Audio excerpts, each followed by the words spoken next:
Coucou tout le monde.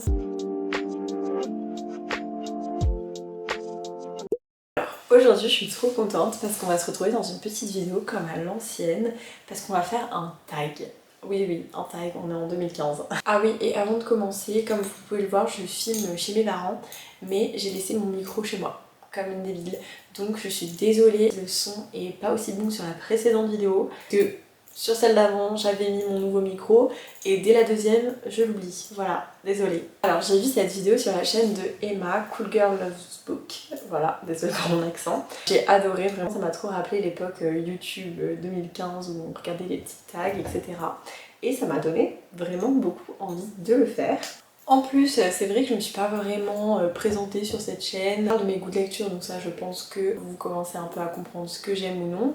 Je me suis jamais vraiment présentée en tant que telle et ce tag c'est un peu plus sur les habitudes de lectrice que sur les lectures en elles-mêmes, donc ça peut être un bon moyen de se présenter tout en continuant de parler de livres. Alors on va directement commencer par la première question qui est: que penses-tu des adaptations au cinéma des livres? Alors moi, ça, il faut savoir que c'est vraiment un truc que j'adore.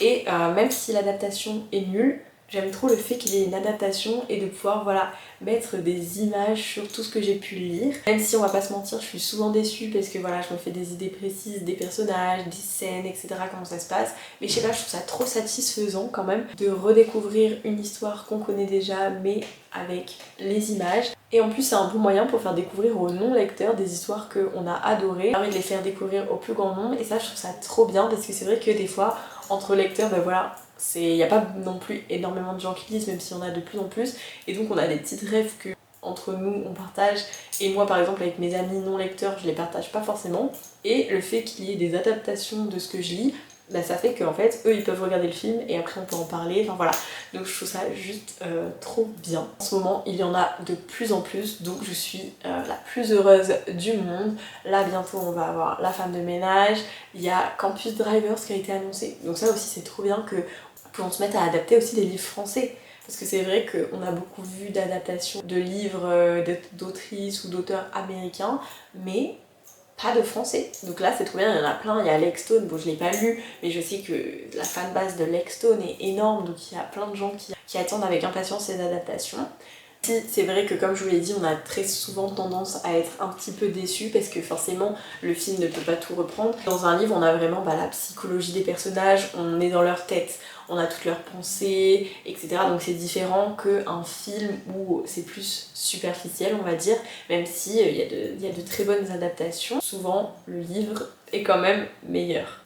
Ensuite, quel marque-page utilises-tu? Alors là, ça m'embête un peu parce que j'avoue que mes marque-pages sont tous chez moi, donc j'en ai pas vraiment un sous la main à vous présenter. Je pense que je vous insérerai une petite vidéo avec mes marque-pages, mais sinon vraiment je suis le genre de personne qui peut mettre tout et n'importe quoi en tant que marque-page, c'est-à-dire que je suis en train de lire mon livre, je peux mettre un ticket de caisse, un autre livre, je peux mettre une télécommande, vraiment je mets tout ce que j'ai sous la main en tant que marque-page, je m'en fous. Après c'est vrai que je tiens beaucoup à ma petite collection de marque-pages. Ce que je fais c'est que dès que je vais dans un pays, je rapporte en souvenir par magnète, peu importe clé, je ramène un marque-page. Voilà, c'est mon petit kiff. J'adore et j'en ai plein, donc je pense que je vous insérerai une petite vidéo avec ma petite collection. Bon, je pense qu'il y en a qui en ont bien plus que moi, mais je suis déjà très fière, voilà, de mes petits marque-pages. Voici le fameux pot à marque-page, donc comme vous pouvez le voir j'en ai un peu comme ça, j'aimerais trop en avoir plus, je les trouve trop beaux, mais j'ai l'impression qu'ils abîment un peu les livres. Et sinon on a un peu de tout, donc des trucs que j'ai eu dans des colis Vinted, des marque-pages des différents pays comme je vous ai dit, donc là on a la Grèce, on a Budapest, etc. Et on a plein de petites choses, ils sont pas tous ici parce que dans mon déménagement je ne sais pas où je les ai foutus tous, mais voilà, là on a ceux que j'utilise actuellement on va dire. D'ailleurs, si ma famille ou mes amis passent par ici et ne savent pas quoi m'offrir à Noël ou à mon anniversaire, un marque-page, ça me fera très plaisir. Quel est ton coup de cœur 2024? Bon, 2024 ça remonte un peu, donc je pense que je vais vous parler de mon coup de cœur pour le moment de l'année 2025. Alors, je vais voir sur Goodreads pour être sûre de pas dire de conneries, parce que j'avoue que je sais jamais si j'ai lu un livre en début d'année, l'année d'avant, enfin bref. Bon, je viens de regarder, alors cette année pour le moment j'ai eu déjà plein de trop bonnes lectures, mais je pense que mon coup de cœur ultime ce sera La Dernière Allumette de Marie Vareille parce que c'est vraiment un livre qui m'a profondément bouleversée et que j'ai trouvé juste incroyable. Lisez-le, vraiment, il faut pas trop savoir à quoi s'attendre en se lançant dedans. Vraiment, je vous dis ça pour tous les livres, mais moi c'est ma manière d'apprécier un livre. Et lui, pour le coup, je trouve qu'on se laisse facilement porter par l'histoire et c'est d'autant plus prenant que si en amont on savait de quoi ça allait vraiment parler. Et voilà, non, parce qu'il y a des sujets hyper sensibles qui sont abordés, mais c'est abordé de manière hyper juste et hyper poignante. Donc voilà, lisez Marie Vareille et lisez La Dernière Allumette. Après, je pense que j'aurais pu aussi parler de quelques sagas que j'ai commencé cette année et que j'adore, telles que Chatterny ou même Noblesse Oblige ou Guild, qui, je les ai découverts, m'ont vraiment attrapée et que j'ai trop hâte de continuer. Je pense aussi que je peux vous parler de ma découverte pour mon amour pour les romances cow-boy. Je pense que j'ai trouvé mon petit style de prédilection en romance. En tout cas, les Rebel Blue Ranch là, j'adore. Donc j'espère que ce sera pareil avec toutes les autres romances cow-boy. J'ai trop hâte de découvrir par exemple celle de Elsie Silver parce que c'est un peu la reine des romances cow-boy. Comment classes-tu tes livres? Alors je ne sais pas si c'est comment je les classe, c'est-à-dire dans ma bibliothèque, comment je les range, ou si c'est comment je les note. Donc bon, je vais un peu vous dire les deux parce que tout simplement comment je les range dans ma bibliothèque, il n'y a pas trop de sens. En plus là c'est pas ma bibliothèque actuelle, c'est celle qui est chez mes parents. Bon, c'est là où j'ai le plus de livres parce que c'est les livres que j'ai lus et chez moi il y a ma petite pile à lire. Mais en général ce que je fais c'est que je mets les sagas ensemble, les maisons d'édition ensemble, mais après c'est un peu au freestyle. C'est-à-dire que par exemple je viens me faire des petites étagères un peu jolies, donc je vais mettre tous les reliés ensemble, les beaux livres, après je vais mettre les poches d'un côté, enfin c'est un peu du freestyle selon mes envies, il n'y a pas vraiment de classement que je pourrais vous présenter. Après moi j'adore les bibliothèques arc-en-ciel mais j'ai pas assez de romances dans mes livres pour ça parce que souvent c'est les romances qui ont plein de couleurs et c'est trop beau mais j'en ai pas assez pour faire un arc-en-ciel dans toute ma bibliothèque. Quand j'aurai énormément de livres et que j'aurai une pièce entière de livres, je pense que je ferai un coin romance, un coin fantasy, un coin romantasy, un coin contemporain. Voilà, c'est mon petit rêve. En fait, avoir une librairie chez moi, clairement. Pareil, pour ce qui est des notes, je suis hyper aléatoire. Après, je suis un très bon public, donc j'ai du mal à mettre en dessous de 3 étoiles. C'est très rare. Parce que je sais pas, pour moi, un livre, il y a quelqu'un qui a pris le temps de l'écrire, etc. Donc j'ai du mal à dire que c'est totalement nul, à part s'il y a des choses que j'ai trouvées problématiques dans le livre qui m'ont vraiment choquée, là, bon, poubelle. Sinon, c'est vrai que rester sur des 2,5, 3. Et après, pour mon classement, vraiment, je vous jure, c'est hyper aléatoire parce qu'en plus, je change beaucoup d'avis. C'est-à-dire que je peux noter un livre 3 étoiles et 2 mois plus tard, en fait, j'y pense souvent, donc je me dis non, c'est un 4 étoiles. Voilà, ou alors même des coups de cœur dans le temps, comme ça m'avait fait pour La vie invisible d'Adji Larue, que sur le moment j'étais en mode ouais c'est cool mais sans plus, et au final j'ai tellement pensé, ça m'a tellement marqué que c'est devenu un véritable coup de cœur. Donc je note facilement avec des bonnes notes. Après les coups de cœur sont plutôt bon, pas rares parce que comme je vous ai dit je suis bon public, mais voilà, si c'est un coup de cœur c'est que vraiment le livre je sais pas. C'est pas forcément le livre de l'année, vous voyez, mais il y a eu un truc qui s'est passé, une petite connexion avec moi. Et après, si c'est des très bons livres mais qu'il n'y a pas eu cette petite magie, ce sera des 5 étoiles, 4 étoiles, 3 étoiles. Voilà, c'est vraiment au feeling, j'ai pas de classement, de points, de trucs que je me dis si y a ça, c'est ça, etc. Non, c'est sur le moment je le ressens 3 étoiles, écoute ce sera un 3 étoiles. Et si dans 2 semaines c'est un 4 étoiles, ça deviendra un 4 étoiles. Vous allez plus avoir envie de suivre mes conseils après que j'ai dit ça, mais bon, je vous jure, écoutez-moi, je donne quand même des bons avis. Quelles sont les influenceuses que tu suis régulièrement? Alors là j'adore cette question parce que moi je suis une hyper grosse consommatrice de contenu livresque. Je suis pas en train de lire, je regarde des vidéos YouTube à propos de livres. Mes petites chouchoutes, alors je vais faire un peu en plusieurs catégories, donc je vais séparer TikTok et YouTube parce que les gens qui sont sur TikTok et pas forcément sur YouTube. Ce qui est de BookTok, alors bon, il y en a certaines qui sont un peu connues déjà, forcément, mais on a donc Manon qui est Reading with Manet. Alors elle, je trouve qu'elle explique hyper bien et en plus elle lit énormément de livres. Toutes les nouvelles sorties, j'ai l'impression qu'elle va les lire et du coup c'est trop bien parce que si je veux un avis sur un livre, je sais que je vais sur son compte et qu'il y sera sûrement une valeur sûre. Et en plus, comme je vous l'ai dit, j'adore la manière dont elle explique ce qu'elle a lu. C'est hyper clair. Et voilà, si on veut un avis vraiment objectif, je pense, sur un livre, c'est le conte parfait. Ensuite, Emma, pas prononcer les noms, donc je mettrai son compte ici, MC Books je crois. Alors elle, pareil, j'adore son énergie, elle est trop mignonne et vraiment dès qu'elle parle, je sais pas, elle me donne envie de l'écouter. Voilà, je saurais pas comment l'expliquer, mais elle a une énergie que j'adore et pareil, j'ai l'impression que on peut avoir des goûts assez similaires. Du coup aussi son esthétique, enfin je sais pas, elle a une petite tête de petite fée, son petit coin où elle filme et tout aussi, ça fait un petit peu, je sais pas, petite fée, voilà, j'adore. Après on a aussi Kaori Books, bon je vous mettrai encore ici son compte. Alors elle pareil je la trouve trop mignonne et j'aime trop sa manière de s'exprimer.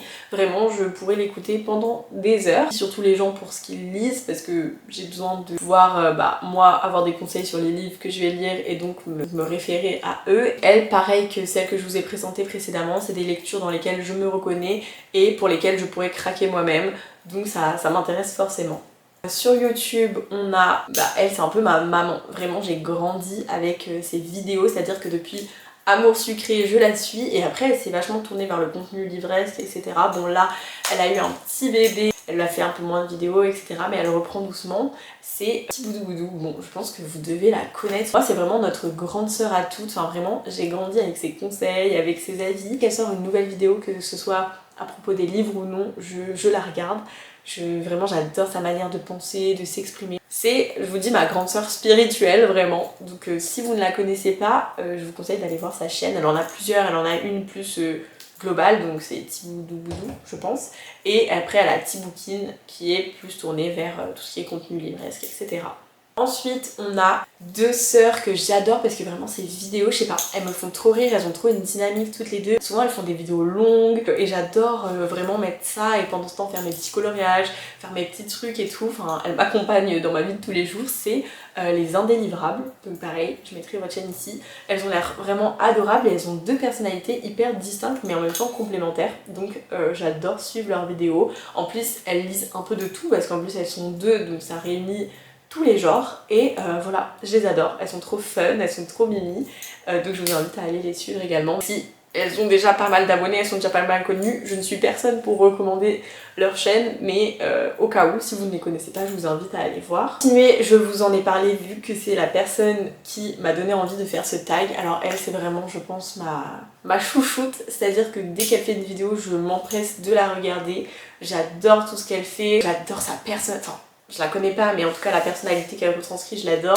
J'ai l'impression qu'on aime les mêmes choses dans la vie. Elle est trop cosy cette meuf. En plus elle est trop stylée, trop belle. Vraiment je l'adore. C'est donc Cool Girls Love Books, Emma. Et voilà, bon alors elle, je peux que vous dire de foncer la suivre même si elle est déjà pas mal connue. Parce que vraiment vous serez pas déçus, son contenu il est trop qualitatif. Elle a une vibe à elle je trouve. Enfin vraiment elle a une personnalité qui diffère un peu de ce que j'ai l'habitude de voir et j'adore. Pour terminer, parce que là j'ai présenté déjà pas mal de monde, on a une personne qui est également sur TikTok, c'est Carmelina, son YouTube c'est Read with Carmelina, je vous le mettrai ici et je vous mettrai aussi son TikTok parce qu'elle est sur les deux. Donc pareil, elle est déjà un petit peu connue il me semble, mais je voulais trop vous la montrer parce que pareil que pour les filles que je vous ai montrées précédemment, elle a une valise à elle, elle fait hyper automne, enfin c'est trop bizarre de dire ça mais c'est une personne pour moi qui fait hyper automne, cosy. C'est vraiment le genre de personne où je me dis dans la vraie vie je suis sûre que, je sais pas, je l'adorerais, elle est toute douce, toute mignonne et trop comment elle présente les livres, vraiment dès que je regarde une de ses vidéos, j'ai un nouveau livre dans ma wishlist. C'est sûr. En même temps, mon porte-monnaie n'est pas très ravi de la suivre, mais moi je le suis. Mais voilà, elles ont toutes leurs trucs à elles, leur petite personnalité, et je les adore toutes, et je vous invite toutes à aller les suivre. Après, il y a plein d'autres comptes que j'adore suivre, mais bon là je pense que je vous en ai déjà pas mal présenté, et bien sûr je ne vous ai pas présenté les plus connus, à part Tiboudou Boudou, mais c'est parce que c'est vraiment, voilà, dans mon cœur. Mais après, il y a plein d'autres grandes créatrices de contenu livresque que j'adore suivre, mais enfin, je pense qu'elles ont moins besoin d'être montrées que celles que je vous ai présentées. Même s'il y en a qui ont quand même un peu leur communauté, voilà, j'avais envie de les mettre en avant. Une question qui est des petites habitudes inavouables quand tu lis. Alors franchement, non, mis à part que des fois quand le livre voilà, ne me plaît pas tant que ça et que j'ai du mal à le finir, je vais un peu lire en diagonale, c'est-à-dire que je vais sauter quelques mots ou quelques trucs. Je pars du principe que la lecture c'est un plaisir, donc s'il y a certains livres qui me saoulent, j'ai trop du mal à DNF, mais par contre voilà, lire en diagonale, ça aussi, ça ne me dérange pas du tout. Ah oui, aussi les scènes de smut, je les saute quasiment à chaque fois, parce que pour moi, je sais pas, ça m'intéresse pas et ça apporte rien au livre. Alors quand je comprends que ça peut apporter quelque chose au livre, je vais retourner sur la scène et la lire, ça oui, mais sinon je passe parce que c'est toujours la même chose et en plus moi c'est pas forcément quelque chose qui me, voilà, qui me plaît. Je peux comprendre que ça plaise à certaines, mais moi voilà, ça m'intéresse pas forcément, donc je les saute. Je sais pas si c'est inavouable, mais en tout cas c'est ce que je fais. Un auteur, autrice que tu aimerais rencontrer. Je pense que ce serait... Ah, c'est dur. Je pense que vraiment ce serait intéressant de rencontrer chaque auteur, chaque autrice, parce qu'ils doivent avoir plein de choses à pouvoir raconter sur leurs histoires, comment ils les ont créées, comment ils ont pu penser à tout ça. Vraiment, je pense que ça doit être tellement enrichissant de parler avec des auteurs en général.